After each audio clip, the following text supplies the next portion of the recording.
The journey into ancient Rome reveals a dramatic transformation that can still captivate our imagination today. In this video, we explore the era between 265 to 133 BC, a period when Rome evolved from a republic defined by its citizen assemblies into a state increasingly ruled by an exclusive senatorial elite. Imagine a time when political power was not equally shared but instead concentrated in the hands of a few, whose hairstyles and togas symbolized authority and tradition. This period set the stage for the modern concept of empire, a time when brilliant military conquests and groundbreaking administrative reforms reshaped society. We will uncover how the expansion into the Mediterranean not only won wars and territories, but also triggered deep and lasting changes in Rome's government. With creativity and clarity, we examine how power was wielded behind closed Senate doors and how ordinary allies and subject peoples found themselves caught up in an ever-growing imperial machine. Our narrative interweaves drama and historical fact, inviting you to witness the ambition, rivalry, and reforms that define this era of Roman history. As we dive in, the aim is to make the complexities of ancient politics both relatable and engaging for everyone. The period from 265 to 133 BC was one of explosive growth and significant upheaval for Rome. During these years, the city was not only expanding its reach across the Mediterranean, but also experimenting with new ways to govern its vast territories. As Rome emerged victorious in bitter wars against formidable foes like Carthage and the Macedonians, its citizens began to experience the strains of managing an empire that stretched far beyond Italy. With each conquered territory, Rome absorbed new cultures and peoples, yet not all were granted equal status. This historical era saw the evolution from a republic that celebrated the active participation of its citizens to one where power increasingly resided in the halls of a Senate dominated by the aristocracy. Imagine a bustling city where the clamor of political debates in the forum echoes the ambitions of men whose fortunes were built on military success and lucrative offices. What began as a relatively egalitarian society slowly turned into an oligarchy, where the interests of personal wealth and prestige overrode those of common good. Wars that once unified Rome's citizenry eventually spawned internal conflicts and rivalries as competing factions vied for control. Additionally, as the state struggled to maintain order in newly acquired lands, the Roman administration had to adapt, and sometimes at a cost to its own republican ideals. The challenges of governing a multi-ethnic empire, combined with the growing influence of mercantile interests, forced Rome's leaders to rethink old customs and institutional practices, setting the stage for profound changes in governance and societal structure. At the heart of Rome's shifting power dynamics was the Senate, an institution that became the undeniable center of political authority. Back then, the Senate wasn't just a place for debate. It was the nerve center where decisions affecting everything from military campaigns to the regulation of lavish public games were made. The Senate's influence stemmed from its control over magistrates, those elected officials who were, in theory, representatives of the citizen body. In practice, however, these officials were largely puppets, expected to toe the line established by the senatorial elite. To illustrate, consider how the Hortensian Law effectively silenced objections from the popular assemblies by binding them to the Senate's recommendations. Likewise, the veto power possessed by tribunes, designed as a safeguard for the common people, was routinely leveraged by senators to block any initiative that might challenge their well-entrenched interests. This clever use of legal mechanisms ensured that even when public sentiment gathered force outside the Senate's halls, it would ultimately be overruled or redirected. With a sophisticated web of customs and precedents, the Senate determined political appointments, established military commands, and regulated financial expenditures, effectively monopolizing decision-making processes.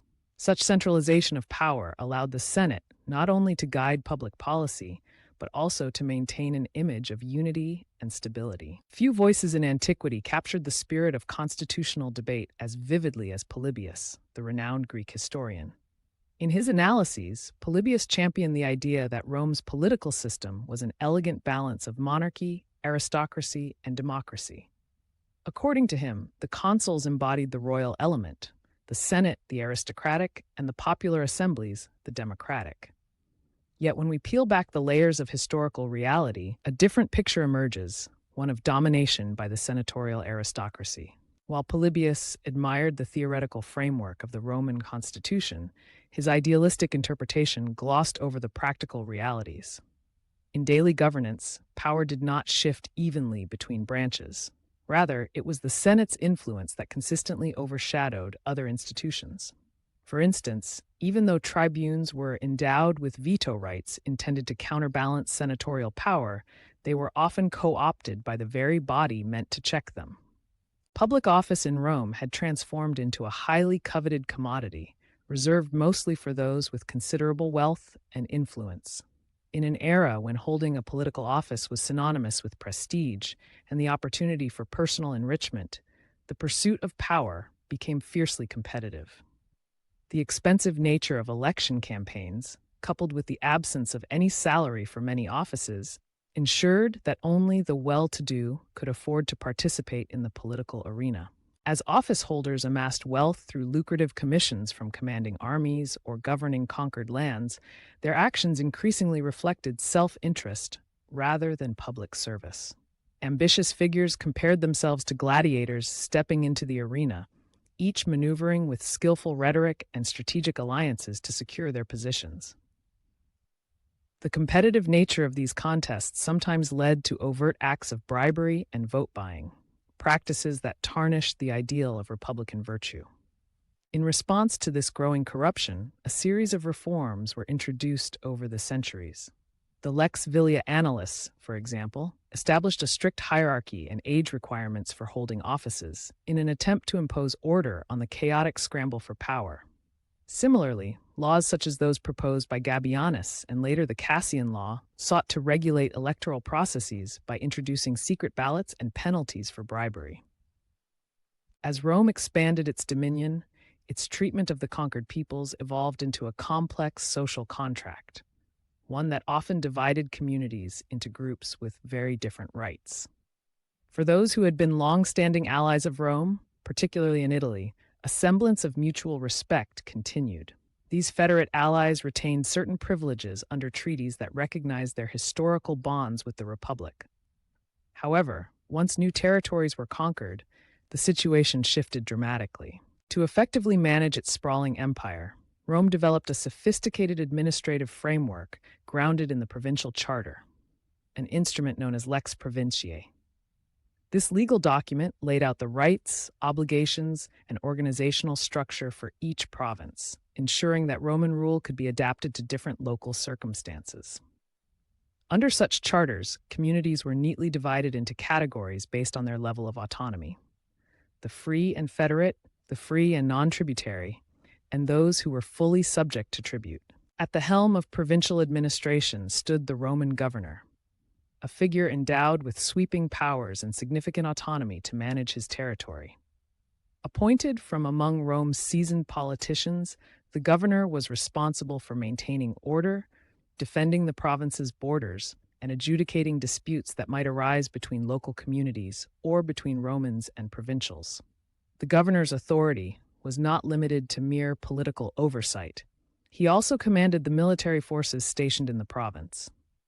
Taxation in the provinces evolved into a complex system that was vital for funding Rome's military and administrative apparatus.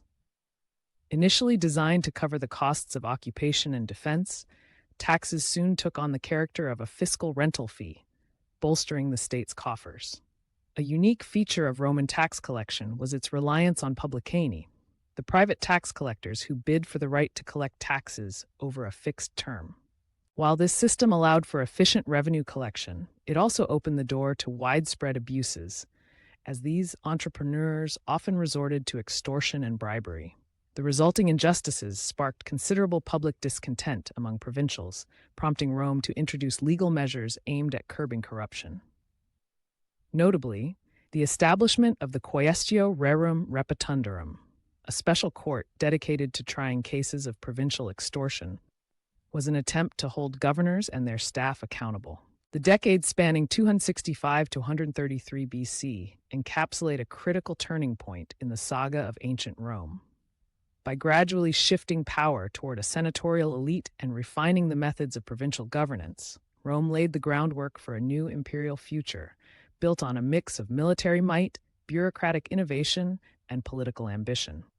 The Senate's overwhelming control over magistrates and assemblies, intertwined with personal ambition and strategic reforms, altered the course of civic life, gradually sidelining popular participation in governance. Meanwhile, the ever more elaborate administration of conquered territories brought to light both brilliant organizational strategies and deep-seated social tensions.